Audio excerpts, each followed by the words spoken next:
Hello, welcome to the second Synonym Spaces. So, for those of you guys don't know what Synonym is a Bitcoin company that is bootstrapping a full ecosystem of software products and protocols necessary to operate in a post-hyper-Bitcoinization environment.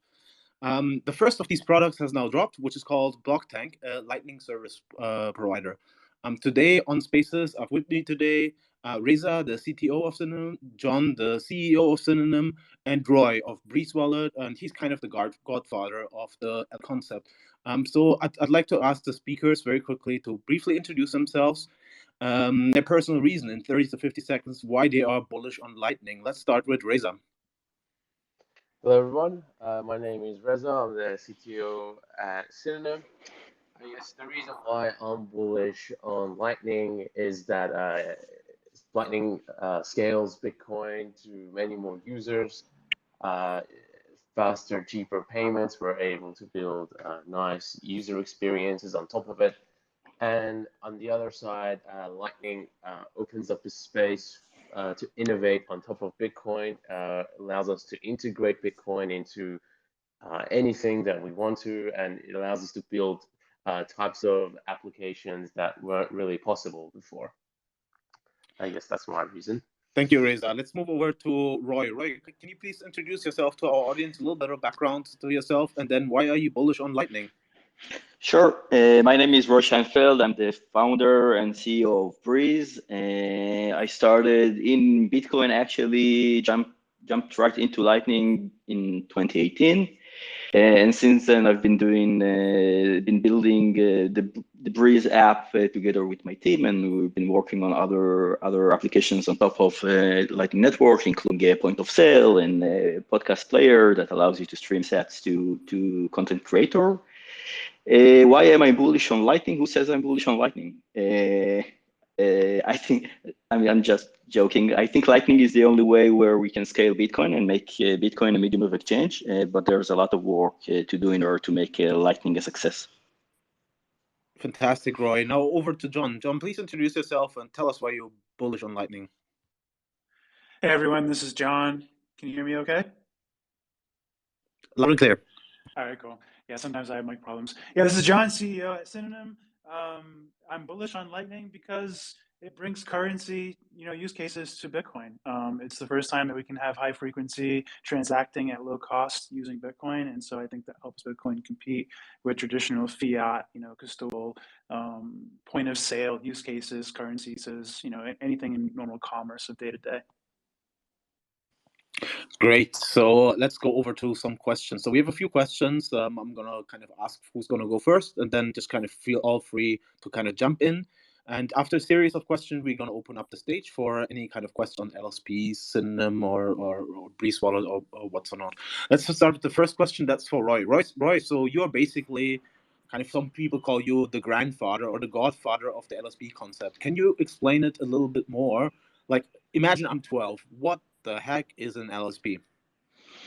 Yeah, so an LSP is kind of when we started Breeze, we wanted to create a non-custodial solution that will allow everyone to onboard to Lightning without revealing all the underlying technology. Meaning, we wanted non-tech savvy users to be able to use Breeze and without dealing with channel management, liquidity, and stuff like that. So the concept of LSP was born from what we know from the internet. So in the internet, in order to connect to the internet, all you need is a router, and then you plug your router to a socket in your home, and you're magically connected to the internet. So we borrowed this term and brought it to the Lightning space because Lightning is a network as well. So we wanted an entity that connects users to Lightning network without in a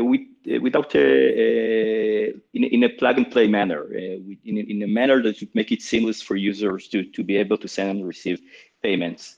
So for me, and now, by the way, that's also a topic for discussions because I see people are expanding the term of LSP to other areas. But for me, an LSP is the entity that connects end users to the Lightning network. And it does that by opening channels to these users, providing these users with inbound liquidity, and facilitating in the functions that routing nodes in the network execute, like routing payments and so on. So in a nutshell, that's an LSP, a Lightning Service Provider, that connects end users to the Lightning Network. Thanks for your answer. John and Reza, do you want to add something? Tell us your perspective when Lightning LSP started and how they kind of have evolved and where are we heading? Sure. I mean, my first experience with the LSP concept was indeed talking to Roy while I was working at BitRefill, when BitRefill was highlighting their Thor series of products, which were basically selling channels through their website. Back then, we added maybe 4 or so different services. I think currently it's only inbound liquidity as the one service that Thor provides, but they still provide it. And, you know, we were just trying to find a way to sell these channels as a service. Whereas I think, what Roy mentioned, and I think what is, how it's evolved today is to mostly almost be like wallet service provider, or, something a little bit more specific to providing these connectivity services to, business entities. I still think that part of the use case is to provide to end user, Refill does, and like we're doing with the Blocktank widget aspect. But I do think that, as a concept like an ISP, there is a kind of deeper connection where you can create much better user experience, self-custodial user experiences, by connecting an LSP to your wallet service by either running it yourself as a wallet company or by tapping a third party to help you provide those resources. And so an LSP can do things, like make sure that you have, if your team doesn't have a lot of experience running Lightning in production, you can at least run your own node, but you can outsource, like say, complex routing or optimized routing connections, and making sure, you don't have to know all of the current best places to be connected to make sure payments are more likely to go through. But yeah, as Roy mentioned, some people are trying to expand on this a bit in more of a wallet service provider kind of concept. I'm on the fence still as to whether to keep expanding the definition, because it's hard enough to keep up with things in Bitcoin. But I could see how something like Blocktank could also provide, like fee estimation services, Bitcoin prices, just other things, other data and other network data that might be useful to service providers that also, happen to overlap with needing Lightning connectivity. If I can jump in just for a second. So the way I differentiate between a LSP and what I call, John referred to, like more services that are needed in order to provide a good user experience for wallet, I call it LWS, Lightning Wallet Service. So for me, there's an entity that provides a wallet service, server entity that provides services to Lightning wallets, LWS, and one of this in this entity, the LWS, can facilitate LSP connectivity, meaning it can connect you, it can matchmake between end users and liquidity providers. So, sorry, Reza, go ahead. Yeah, I guess I just wanted to add something. It's like, I guess the problems we're trying to solve is that in order to scale Bitcoin, we can't expect everyone to be an expert at Lightning. And I guess this LSP concept means that people who don't want to become experts and specialize, they could outsource a lot of these technical know-how, liquidity manager, and all these various aspects to a third party, which is kind of optional. You don't need to use an LSP, but it's an option for someone that wants to use it. Fantastic. So now let's talk about what has been launched on Wednesday. So Blocktank LSP, the first product of Synonym, has launched. What problems does Blocktank actually solve, Don? Well, I mean, we did kind of start to cover this in some of our answers so far, but the problems that it aims to solve is basically providing access to liquidity, either directly by running a Blocktank, LSP yourself, or by accessing ours, providing easy access and capability to have an API for any capabilities in that LSP is another thing that the software provides. And I mention all this because we're both running a Blocktank, as a service, and we've also open sourced all the software that we use to run Blocktank, so anybody could run it as a service, whether they, they require or connect to our services or not. But yeah, it gives, different apps and wallets a way to have additional revenue if they do decide to sell channels to their own users. It gives them, a way to provide this direct liquidity through routing and charge routing fees and have revenue that way as well. And then also we have some services in there doing things like channel balancing. If you're running Lightning nodes in production, you have multiple nodes or trusted nodes, and we're probably expanding the services realm. And there's just a number of other different kind of features that you can either access by connecting to our Blocktank instance or by running it yourself. And then we also have the web widget, which is a kind of graphical implementation for websites for accessing this API and services of the node as well. Yeah, I guess I'll add to that that since it seems like this concept of LSP is coming, like all the wallets kind of need it, so we decided to open source it because we know that we don't. There's no point for everybody to keep reinventing the wheel. We've put it out there, and people can look at it. Either they could contribute to it, or they can, fork it, make their own changes. So that's that aspect. And another one is that we want. Via our own service, we're able to kind of give all these services that we talked about, with liquidity and channel balancing and things like that. So then my next question will be, who actually does need an LSP? Maybe John, you can start, and the others kind of jump in. Who is the target audience? Who would benefit from subscribing or using an LSP service?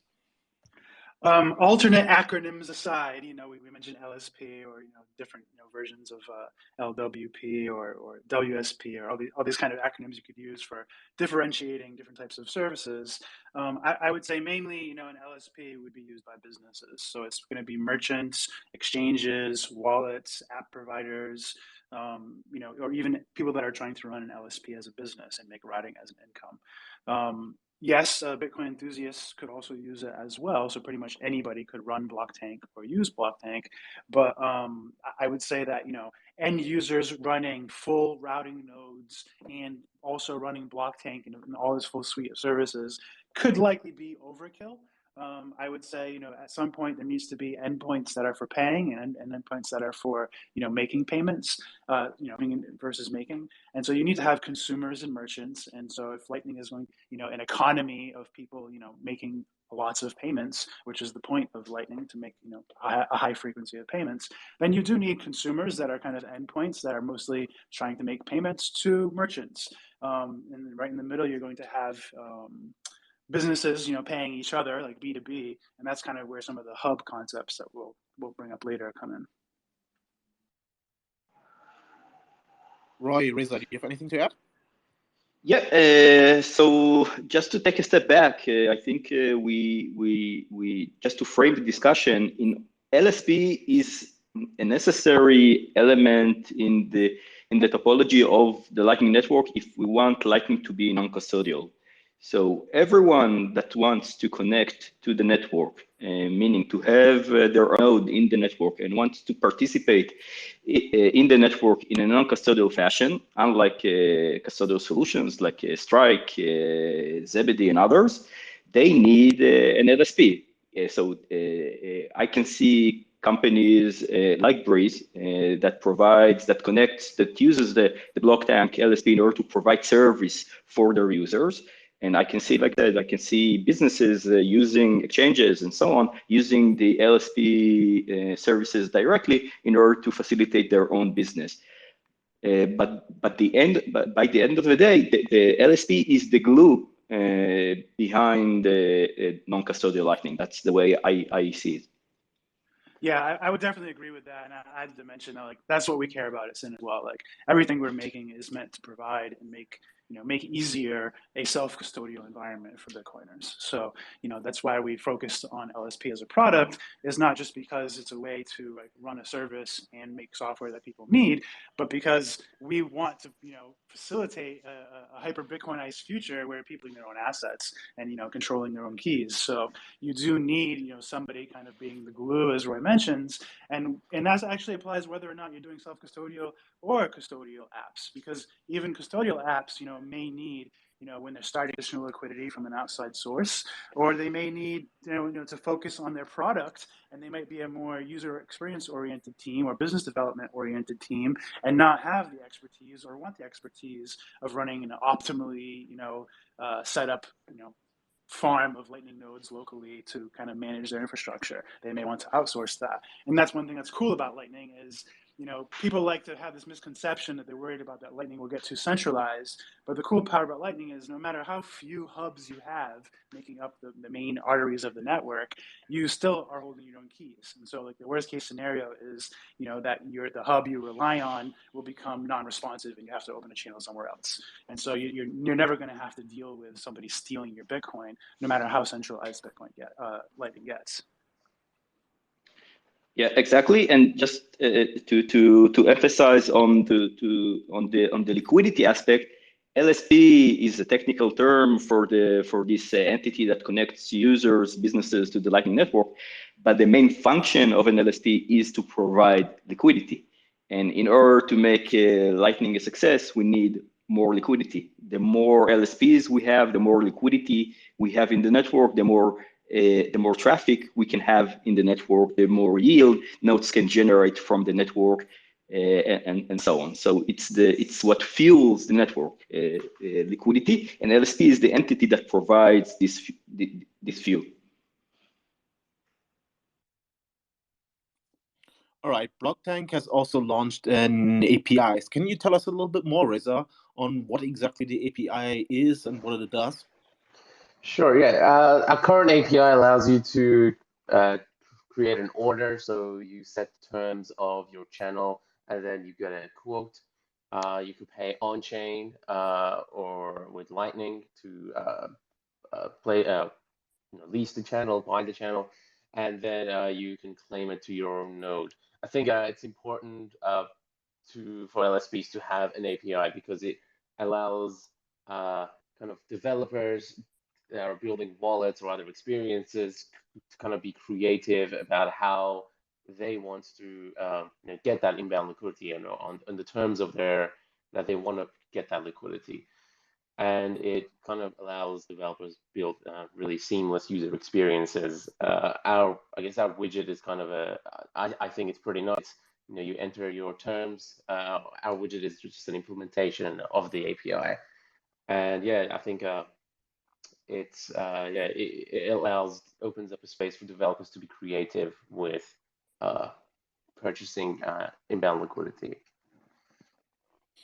Fantastic. So, Roy, why doesn't LSP even need an API? Why do you think it's important that LSPs provide API access to developers? I can speak about Breeze specifically. So what we want to do at Breeze is to basically matchmake between users and LSPs. So currently, Breeze is also serves as the LSP for the Breeze client. But ideally, what we would like to do, we would like to connect users with multiple LSPs and multiple liquidity providers. So for us, we don't want to use the web widget. We want to use an API layer that will allow us to matchmake between end users and LSPs. So ideally, in my mind, it should be even a standard API, meaning not a specific API from Synonym and not a specific API from Pool and not a different API from Ambush or whatever. In my mind, there's a standard interface which we can consume. And we can plug into multiple Lightning service providers and use these LSPs to provide liquidity to our users. And what will enable us to scale to millions and tens of millions and hundreds of millions of users. So an API in that regard is very important because we want to provide this marketplace of liquidity. The next step, I think, would be, and I'm interested to hear what John has to say about it. I think the next step would be to create like a standard interface where we can plug and play multiple LSPs into a single interface.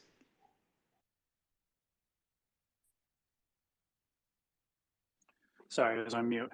Yeah, I mean, there's no standard. So the lack of standard or lack of spec, in Blocktank is not necessarily meant to be defiant so much as we are. I don't know. We've made the most comprehensive effort to provide an open source LSP solution that I know of, and so we just did our best to kind of make an API from scratch that we thought was sensible. And so I would say if other LSP creators and LSP marketplace creators particularly want to collaborate on a set of specs and the standard for the best way to implement an API, so they're all using the kind of same API, I don't have any issue with that. We would be happy to do that. We're already participating in a similar group trying to set standards for the way that browser wallets, Chrome extensions and such, interface with websites with Bitcoin and Lightning. And I see no reason that we couldn't do that with Blocktank and LSPs as well. So yeah, I would say that let's go for it. If that's something you want to participate in, Roy, and get running, go for it. We're already running into the issue ourselves because we, Magma from Amboss launched the day before we launched Blocktank, and we started putting our liquidity on Magma, but it's a manual process, and so we're like, shit, Exactly. we'd like to have an API just automatically feed this marketplace. We don't want to have to check it every day, and so yeah, standard would be nice, and everybody using APIs would be nice. Wonderful. Yeah, one thing I'd add to this is if we're unable to get to a standard, I don't think it's going to be necessarily a big problem, because LSPs want to get their liquidity to as many users out there. So it's kind of up to the LSP to work to create, to reach like Breeze users. So if Breeze says, oh, we consume these APIs and these are our spec APIs. So then it's up to the LSP to go and build the integration that fits into Breeze. And if, let's say, another Magma has their API a certain way, then who builds for that one? And it just ends up creating all these various endpoints that we feed through. Yeah, I do think, as Reza mentioned, that the problem will pretty much solve itself eventually. We're already getting inquiries from people asking us about either implementing their widget or connecting Blocktank liquidity to their marketplace, like Magma and other ones. And we're actually we have our own dedicated business developer starting in a few weeks, where we'll be actively seeking integrations with other apps and platforms. So, and actively seeking other people to run their own Blocktank. And so I think that in the end, the more connected we all are, the better it's going to be for everybody. I'll mention one other thing about APIs. Their application programming interface is what they stand for. And so the ability for somebody like Breeze to create, a way to connect users with a marketplace of LSPs is just one thing you could do with an application programming interface. The whole point is that you can create whatever kind of user experience you want to with an API in your app. And that can be just how you present the channel buying process to your users, how simple you make it, how intricate you make it, what options you expose and which options you don't, or how you even creatively use the features of an LSP to maybe create new user experiences. So it's a really cool thing, and it's a really necessary thing that I think many apps will have ways that they can leverage.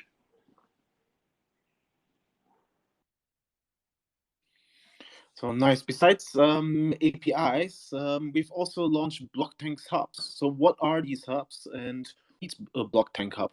John, maybe you want to go first.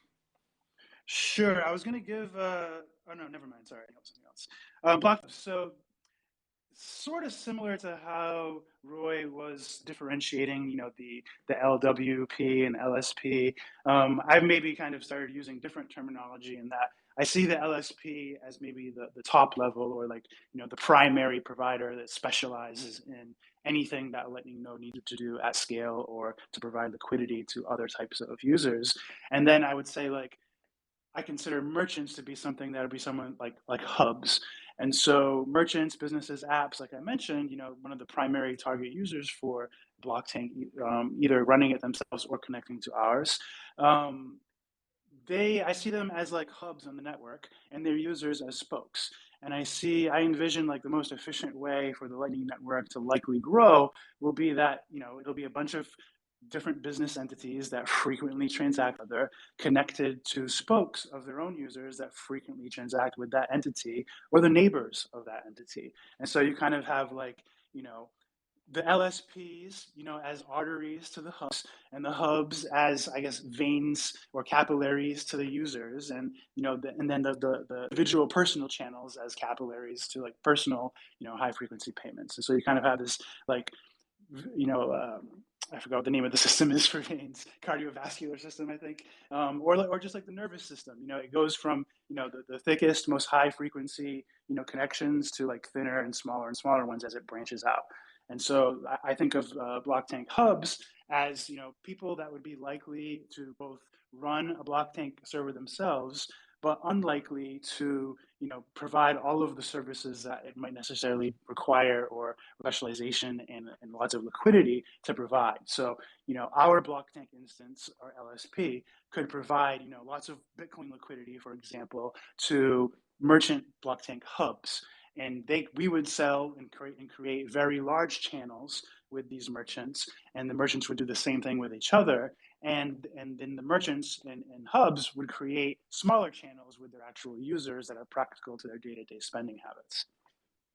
And so a Blocktank hub will have a few other things that we offer, like bespoke custom services for either having a credit line or having different ways of getting larger channels, and being able to overcome some of our limits to do more business to business sort of relationships. Yeah, I guess one thing I'll add to this is that it allows, let's say someone wants to run, they have a set of customers that they want to target for selling channels to them, whether it's their own wallet users or it's a retailer that, I don't know, they have some people that want to sell some a popular Lightning router node. So they're able to specialize to their own customers, and they establish a relationship with their customers, while Blocktank, we could be focusing on other stuff. So it's kind of a specialization, a way for people to specialize on their own customers. So we don't have, and it also allows Lightning to have more LSPs instead of just having only a handful, which is, I guess, it's good for decentralization of the network. Thanks, Reza. For the next question, I want to invite one of our developers up, Instabot. However, John, do you see Instabot? Because kind of like I somehow don't see him, and there might be some issues. Can you invite him if you see him? I don't see him, and I've been trying to chat with him to figure it out. He said he's having a technical issue. Okay. So I think maybe we can just have Reza answer the question. Okay, sure. So the next thing we want to touch upon, to make channel management of a network of nodes easier, you've also launched a new tool called Tightrope. But what exactly is Tightrope, and what does it do? How does it benefit kind of a node operator or somebody that operates a network of nodes?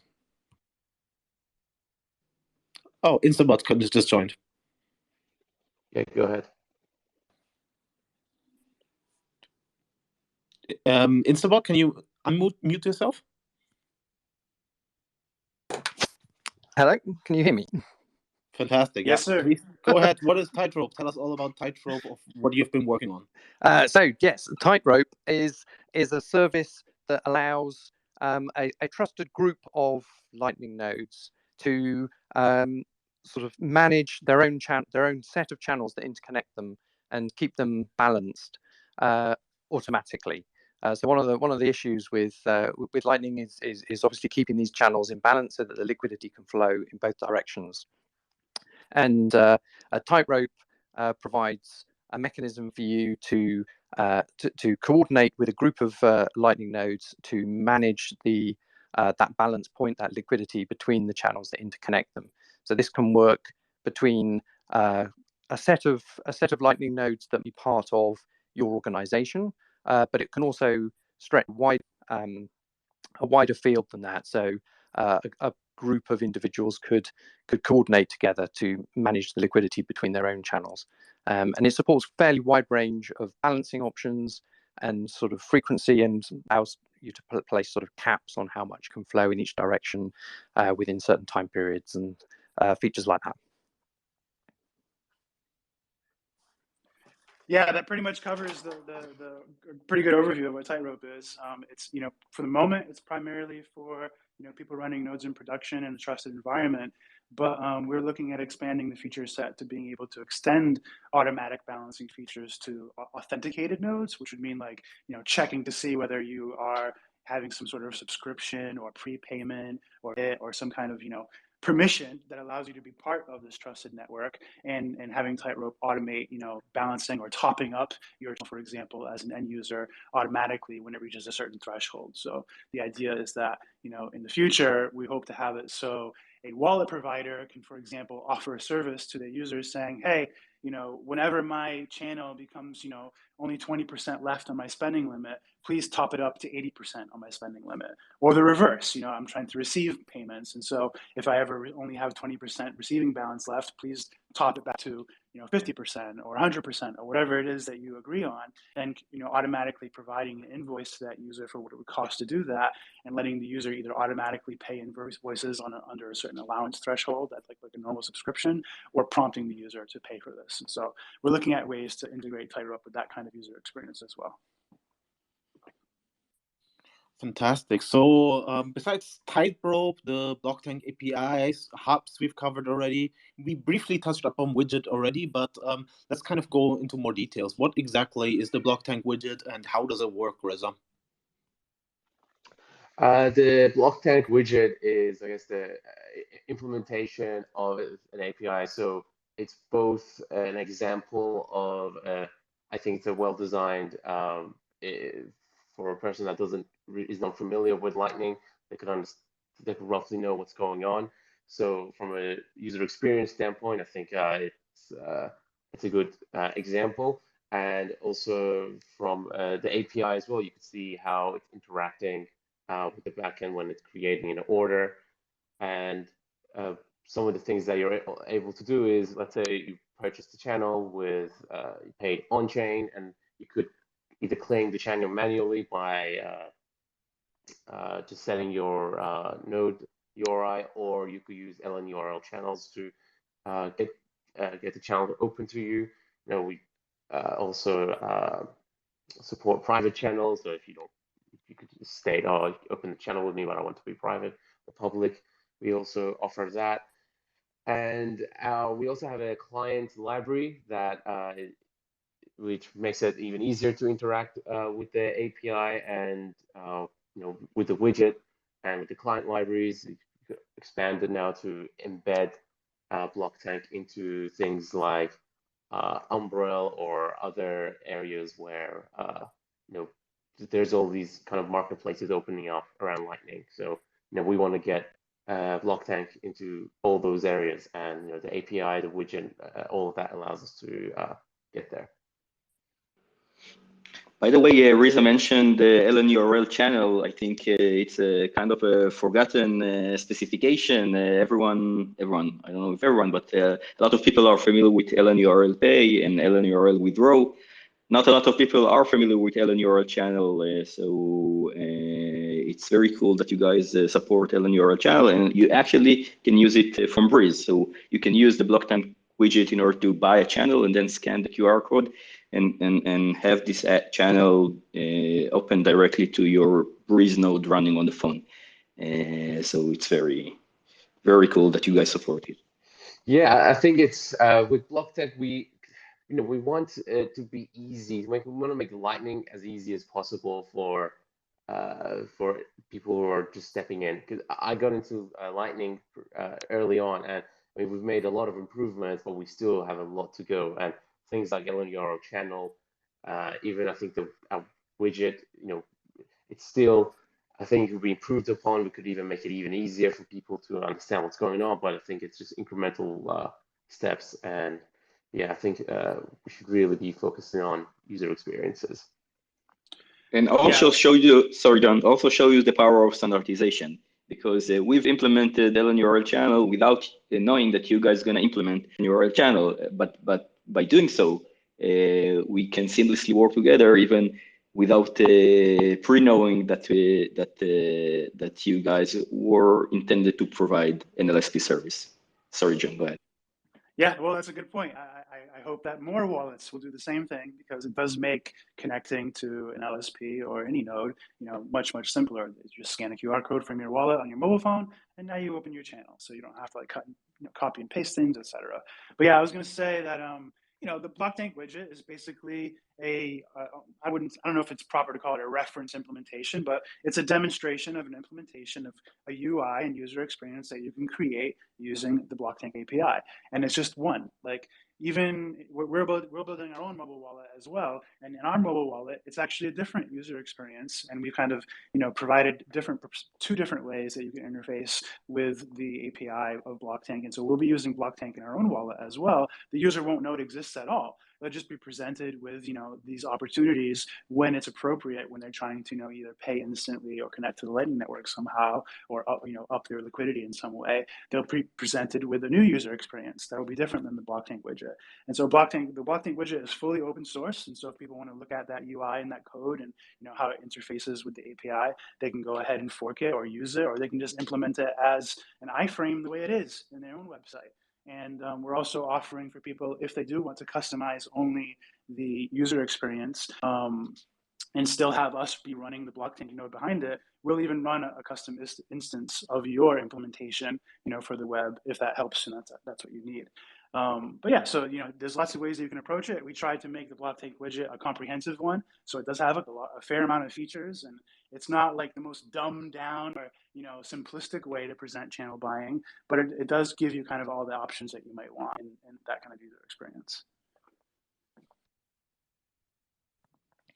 Fantastic. So let's talk about prices, right? Everything in life costs something. So Blocktank is open source, as we know it. However, if you kind of using the LSP, there's certain fees that do apply. John, do you want to answer that question? Sure. Yeah. Maybe some of you won't find this interesting, but I think this stuff is kind of interesting because we're pretty happy with what we landed on like kind of how to address fees when selling channels and providing routing services.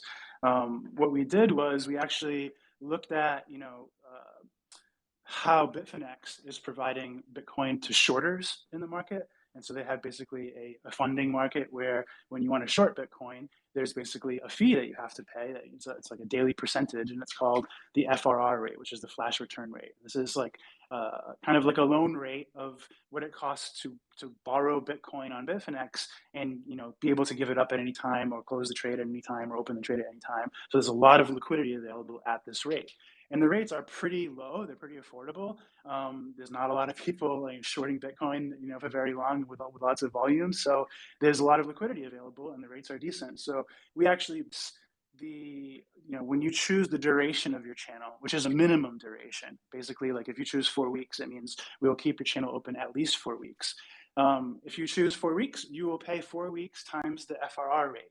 And so this is basically a low rate, and you prepay this rate term, and that'll be like one of the things that calculates the fee of when you buy the channel. And then for fees after you've opened the channel, basically we have tiers. And so there's like tier 0 through tier 5, and depending on how much volume, how many payments route in and out of your channel, and basically how much money we make off of routing through your channel, the lower your fees get. And so these parameters are baked into the Blocktank software. So if you run Blocktank yourself, you can choose your own rates and your own methods for how to charge for the channels. And then, I mentioned the duration.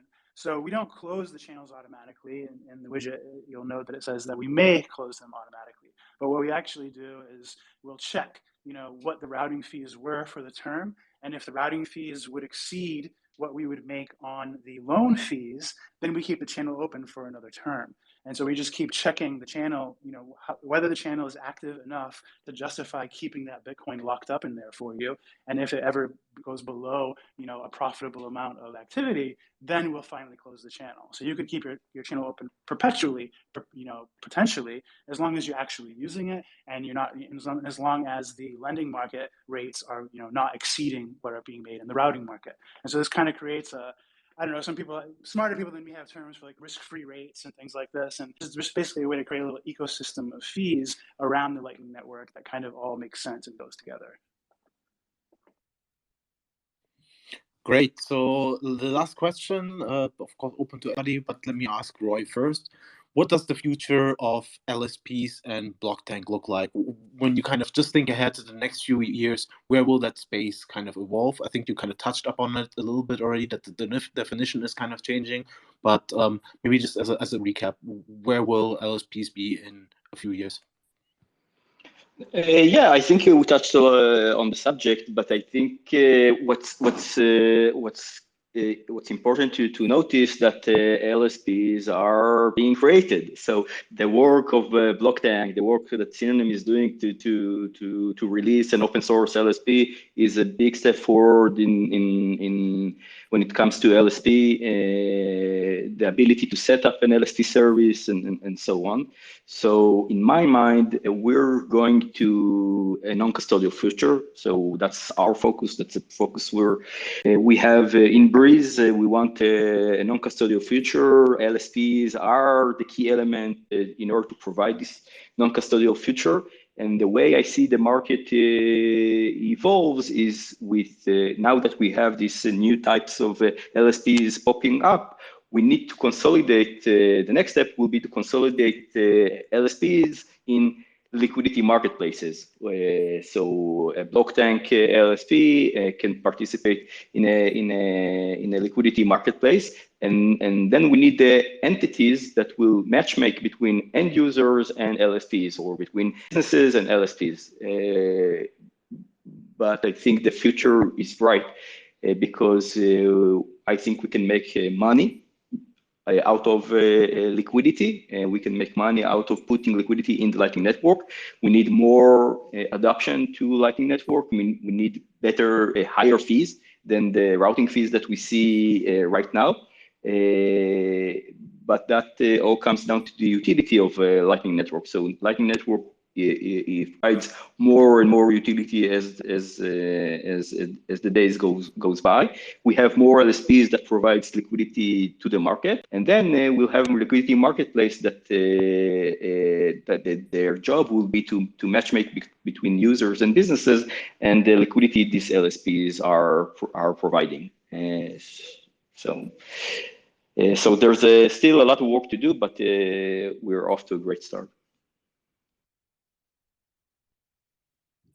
John, Reza, Instabot, do you have anything to add? What do you think kind of, what does the future look like of Blocktank and LSPs in general? I guess I'll go. I think the future is going to be very exciting. I think we're just at the beginning of it. Roy coined the term LSP a couple of years ago, but I think now we're just kind of hitting a point where, last week, Amboss also released their market. I know just Pool has been around, and I think there's other big teams out there working on the same area. So I think competition between various LSPs and different choices out there of approaching this problem is going to be a win for the end customer. We're all going to be learning a lot. We're going to see what works, what doesn't work, and we're probably going to find out. At the end, we're going to end up somewhere that we can't really predict at this point. But at the end, I think it's going to end up creating a better Lightning Network for everyone out there. Don, do you have anything to add, or should we jump on and get questions from the audience? Sure, I'll add a couple things. I mean, I think Roy and Reza covered it pretty well, but I'll add, Roy mentioned the idea of these marketplaces and connecting all these LSPs to each other and the users.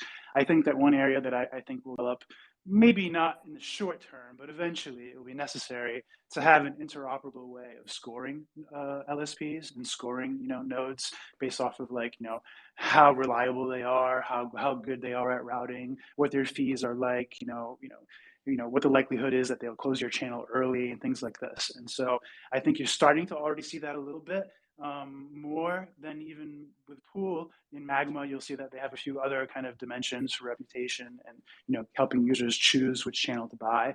but I still think there's a lot more that could be done, and it would be best if it's done in an interoperable way. So we're kind of hoping to maybe find ways to eventually work in our other product /tags as a way of using webs of trust and off-chain key authentication to be able to represent these scores and share them with each other, to be able to kind of abstract these things from the network, but share them in a way that like everybody will understand. So that's kind of one thing that I think that will be coming soon or in the future. I think as far as like shorter term, I would like to get back to the initiative of getting exchanges on Lightning. We finally saw Kraken hop on Lightning, a couple months ago, and their node is growing pretty quickly. They've opened the channel to Blocktank as well, a nice fat channel, I'll add, and so that's really nice to see. But I think that exchanges, by the nature of them being places where people exchange, are pretty integral to be hubs on the network, and so they should either be running a Blocktank themselves or connecting to an LSP like Blocktank in some way, because I think that they're going to be important participants in the network. And the same thing goes for other apps and merchants that are accepting Lightning as payment. And so yeah, and then after that, I'd like to see point of sale grow. That's one area that other than maybe Strike, we've all kind of been a little bit weak on. I will give Breeze props for being the first to include that user experience intentionally in their wallet app. But we need to also get this into the hands of merchants, get this into either their point of sale software, or get business developers, like Jack Mallers has been doing, getting people to accept services. Granted, I would prefer that they be self-custodial type of environments, and so the merchants can either hold their own Bitcoin or choose specifically who to trust instead of using a payment processor. But one step at a time. So yeah, I would like to see more LSPs helping to create point of sale user experiences for Lightning as well. Just if we have another minute, I think there is an existing gap in the current offering in Lightning, because people that hold Bitcoin can participate in Lightning only if they manage a node. So in the short medium term, I also see a potential, if we mentioned custodial as a bridge. I think there's a need for custodial products to evolve that will allow users to put their Bitcoin in Lightning Network and start earning yield from the Lightning Network without managing a node and doing liquidity management by themselves. So I think we'll see also financial solutions, custodial financial solutions in the near future that fill this gap. While I'm not the biggest fan of custodial solutions, I will admit that that is a use case, and it's certainly one that I would rather see. I'd rather see people, risking their liquidity with a custodian to put it in the Lightning Network, where the worst thing that can happen is the custodian will steal it from you, instead of putting their Bitcoin in a custodial thing like, say, like a lending network like BlockFi or such, where it's being used to short Bitcoin or arbitrage Bitcoin, and kind of you're getting your Bitcoin into riskier behavior at that point because you have multiple custodians. And so I don't like that environment. I feel like leveraged Bitcoin is dangerous, and lending your Bitcoin into leverage is dangerous. So I would definitely prefer to see a finance product where people are able to, get yield on their Lightning lending instead of doing these kind of finance use cases. So yeah, I'd agree with that. Fantastic. Let's open up the stage for questions. So who has any questions for John, Reza, Roy, or Instabot when it comes to LSPs, Lightning in general, or Blocktank specifically?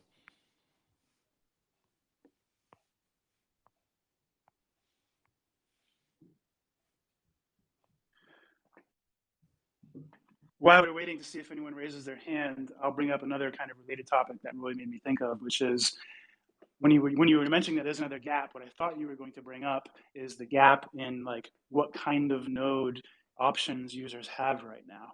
And I know that, for example, Ease is partnering with Blockstream to do the Greenlight setup, and then you also have like services like Voltage, et cetera, that are kind of pursuing this cloud node situation where you give the user kind of more a remote in the app that connects to a node that they control in the cloud. And there are some trade-offs with that, with user experience and it being, I guess, arguably semi-custodial if the cloud service can kind of read the memory of the nodes. There are some technical, risks there, which that would be, not worth going into a lot of detail here for the audience, but just generally speaking, it is a new emerging option for people to run and control their own node, to do it within a cloud and then connect these cloud user experiences into apps. But then you also have the total remote apps like Zeus, for example, which is a wallet app that is just a remote that connects to your own individual node anywhere that you set up. So it could be like your Umbrel node at home, or a node in your own personally controlled cloud server or your home server, whatever. And then the final option would be having actual nodes in the wallet. There's only really two mentionable that I can think of that are actually getting experimented with, at least, which is LND Mobile, which is what Breeze is, I think, moving away from to move toward the Greenlight setup. And then you have LDK, which is being implemented currently by Blue Wallet, which is a kind of similar user experience, but utilizing the more modular kind of capabilities of what LDK is bringing to the table. So yeah, I wanted to bring that up just in case there were no questions, and see if Roy had anything to say about any of that. I just wanted to add something. One thing that will affect LSPs in the future is developments within Lightning itself. So liquidity ads that C Lightning has, peer swap, which is a trustless node balancing with your peers protocol, and splicing. There's going to be developments within Lightning Network protocol itself that will affect LSPs as well. So there's also that aspect of how LSPs could see, okay, so we have splicing now. How could we offer a splicing services to our users? So I think that is also going to be interesting to see how the protocol development affects LSPs. Yeah, ZeroConf, you need to mention in that regard as well. ZeroConf and splicing are two tools that definitely allows you to optimize your liquidity allocation, and they are very crucial to the success of LSP. In that regard, yeah, I can't wait to deploy peer swap as well. I think instead of rebalancing, peer swap is the way to for other people to set the right allocation, the right liquidity allocation with your node. Yeah, anyone looking at Blocktank now, if you're interested in splicing or ZeroConf or peer swap, we will definitely be implementing ZeroConf capability into Blocktank as soon as the spec is complete and it's deployed. We're already looking at peer swap as well. Splicing, I think, is maybe still a little early, but it's also something we're watching very closely. All right. Anybody has questions? Raise your hand. All right, I guess we covered everything.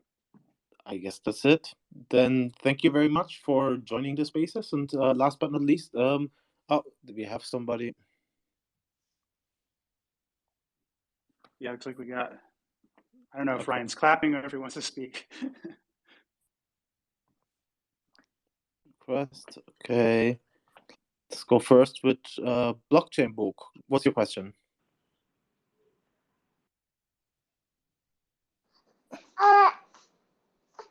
Hello? Can you hear me?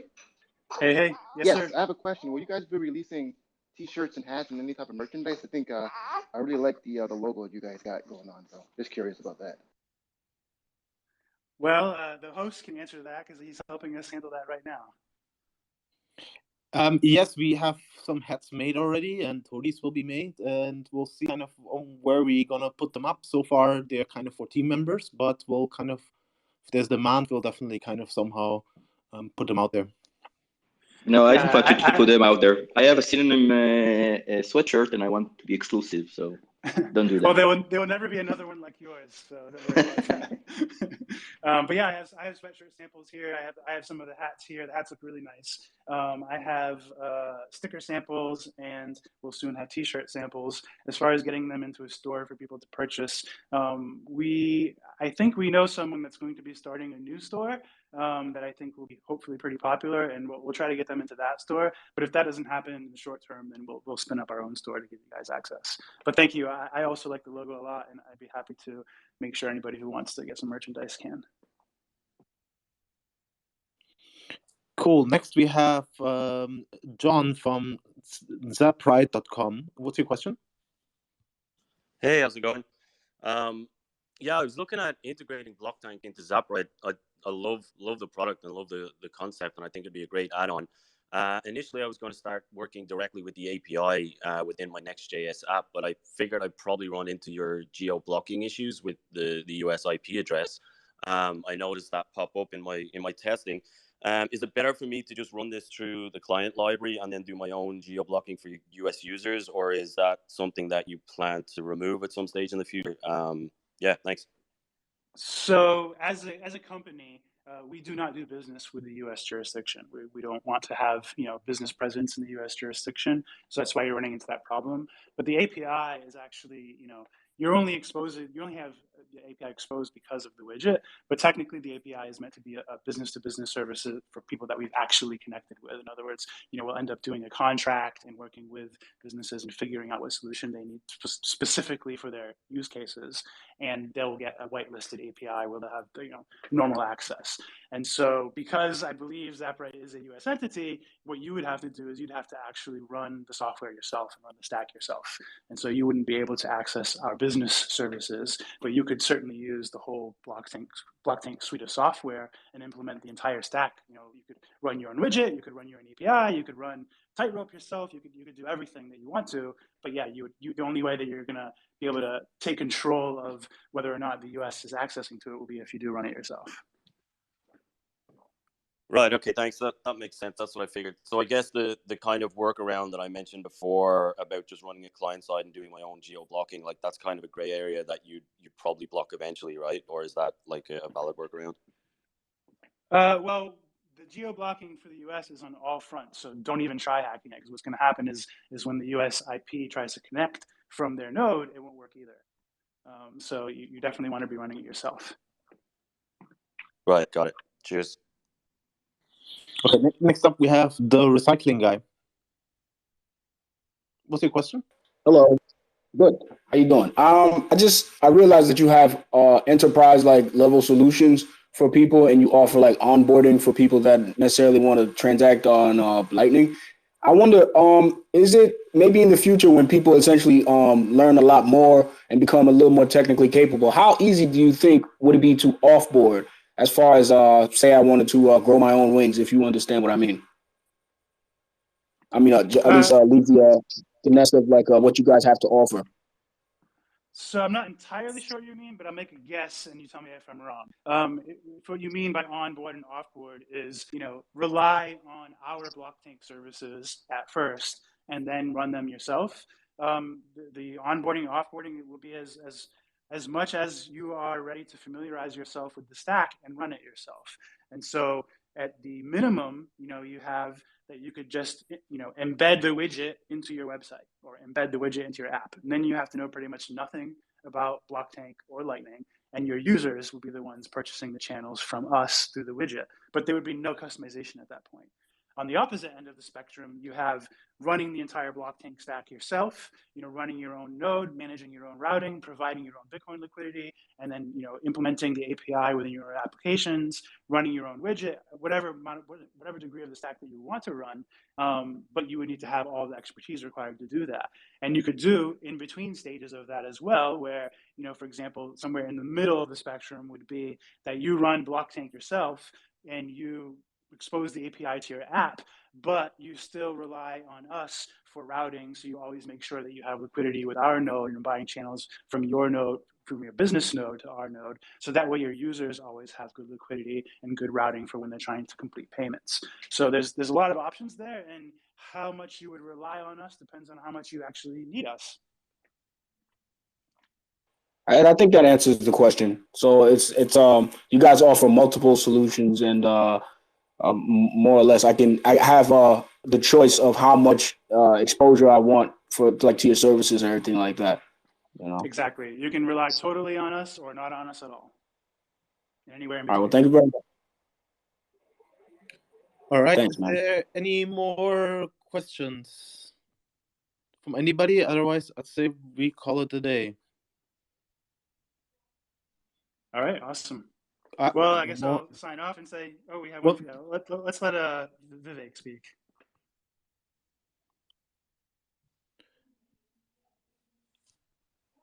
Hey, Vivek, what's your question? What's up? I wanted to ask John and Roy also what they think would be compelling new use cases for this liquidity that will be entering the market.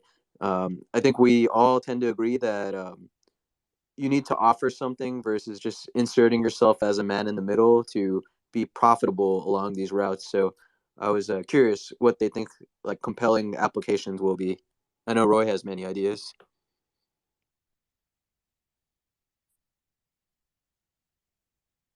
Oh, you need to let Roy back up. I think he lost his speaker.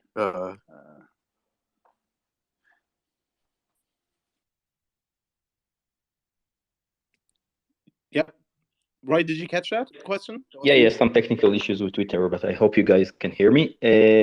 I'm very passionate about all the use cases around the creator economy. So the stuff that we started doing with podcasting 2.0, I think there are compelling use cases around the video streaming, around music, around audio calls even. So I think Lightning is a perfect fit for this type of peer-to-peer gig economy compensation.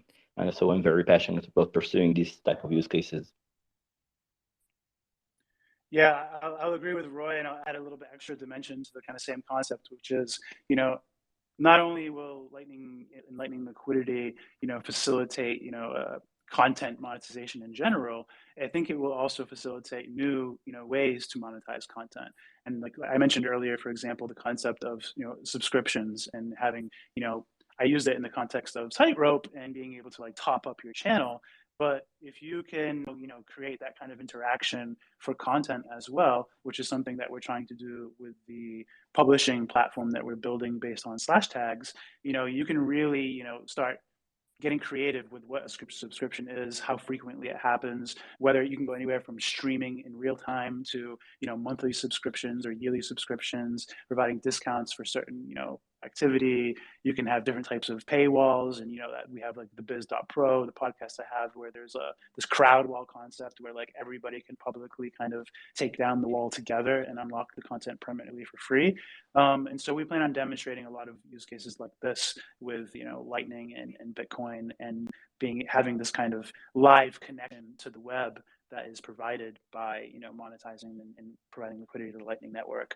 But in general, I would say we don't even have to go that crazy to talk about use cases. Like we just can just go to the normal situation of that. We just need more businesses, whether they be e-commerce, e-content, or real world point of sales at merchants. We just need more businesses hopping on the network, and so more consumers can have places to spend their Bitcoin on Lightning. And so I think that every year we're just going to see natural growth. And as more people get into Bitcoin, more people will choose and even be required to use Lightning Network in order to have like repeated affordable transactions. So I think this is the right path. I think it may take some time for it to be obvious, but I do think that we're already seeing signs that it is the right path. All right, unless there's a last minute question, let's wrap it up. And John, Reza, Roy, and Instabot, can you kind of like just make a closing remark and tell us where people can find you, or where they can kind of find more information about Blocktank? Sure, yeah, you can find the widget at synonym.to/Blocktank. If you go to the Synonym or my Twitter account, the Twitter account for Synonym is synonym_TO. You'll find like a whole tweet thread that we posted a few days ago with like a lot of content around Blocktank. So there's like a whole like comprehensive deck that you can kind of explore to learn about all the different features we talked about today. There are a couple like demonstration videos for Tightrope and for Blocktank LSP widget. There's the widget page, there's the embeddable widget, there's lots of stuff. There's 10 miscellaneous repos in our GitHub for all of the open source code, including the server. So everything you need, everything you want, we did our best to do a better job than we have in the past of documenting things and having content for our software. So if you see anything that is missing, let us know. If you need any help using Blocktank, integrating the widget, customizing any of it, let us know. We've got a Blocktank channel on Telegram, which is t.me/Blocktank. yeah, we're just really excited to have anybody use it in any way possible. We'd love to have people contributing to it and treat it like an open source project, because we really think that this is something that people can kind of converge on and make better for everybody that needs to use an LSP. And so yeah, we're pretty open minded, and we're pretty flexible, and we're pretty interested in helping you get the most out of Blocktank. Yeah, I think John covered everything on the everything, and I'll just add that. Yeah, so if anybody, if they're having, if they come across any problems or issues when interacting with Blocktank, or any that could improve on the code, yeah, just open a pull request, and we'll have a look at it. Open issues. Yeah, we're happy to work with the community on this project. Yep, I'll go along with all of that. If you need any help with anything, especially Tightrope, just try and get in touch, and you'll find all the source code on the Synonym Dev GitHub. Okay, Roy, any closing remarks, and tell people where they can find yourself and your company? Yeah, sure. So first, thank you so much for inviting me to the space, and I'm very excited to see this progress in the LSP ecosystem. And I think Blocktank is the most comprehensive step that was taken in the space. So congrats to you all. As far as Breeze goes, Breeze is also fully open source. You can find all of our stuff, the LSP, the LWS, the client, everything is open source in our GitHub /Breeze. That's all the repos, where all the repos reside. You can find us on Twitter. You can read our articles on Medium, the Breeze technology publication. And we have Telegram groups, so I think if you want, it's pretty easy to get in touch. Awesome. Thank you, everybody. And we closing the space. Bye. Thank you. Bye. Bye. Thanks, guys. Bye.